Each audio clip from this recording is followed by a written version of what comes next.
ఒక సేవకుడు వచ్చాడు. ఆయన రాకడను గురించి చెప్పి వెళ్తున్నాడు. ప్రభు రాకడ ఇట్లా తొందరగా రాబోతుంది, నీ జీవితం ఎలా ఉందో చూసుకో, త్వరగా సిద్ధపడు, పరిశుద్ధంగా ఉండు, దేవుని కొరకు జీవించు, అట్లా ఉండవో లేదో చూసుకో అని ఇలాగ వర్తమానం ఇచ్చి ముగిచ్చాడు. ముగిచ్చాక ఆయనకు ఉరిమి చూసి, జనం ఇంకా లేవలేదు, ఆఖరి ప్రార్థన అయింది, నా ఒక్కతే లెగిసి నిలబడి, ఇదిగో నేను చెబుతున్నానని వీళ్ళందరూ ఇట్టనే చెబుతారు, పుట్టిన కాడి నుంచి చెబుతానే ఉండారు, ఆయన వచ్చేది లేదు, మనం చచ్చేది లేదు అని పోతుంది. జరిగిన సంగతి అంటే ఆయన వచ్చేది లేదు, మనం చచ్చేది లేదు అనుకొని పోతుంది.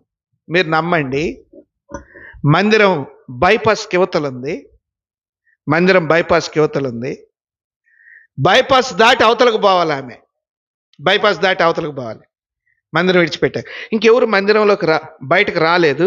ఆఖరి ప్రార్థన ఇక ఎప్పుడు ఇదే గోల, ఏమొక మారు మనసు ఎప్పుడు కలిగిద్దో ప్రభువా, ఏమొక మారు మనసు ఎప్పుడు కలిగిద్దో. వీళ్ళందరూ బయటకు వచ్చి చూసేసరికి బయటకు వచ్చేసారు వెళ్ళటానికి, రోడ్డు దాటుతూ ఉండగా లారీ కొట్టుకొని వెళ్ళిపోయింది.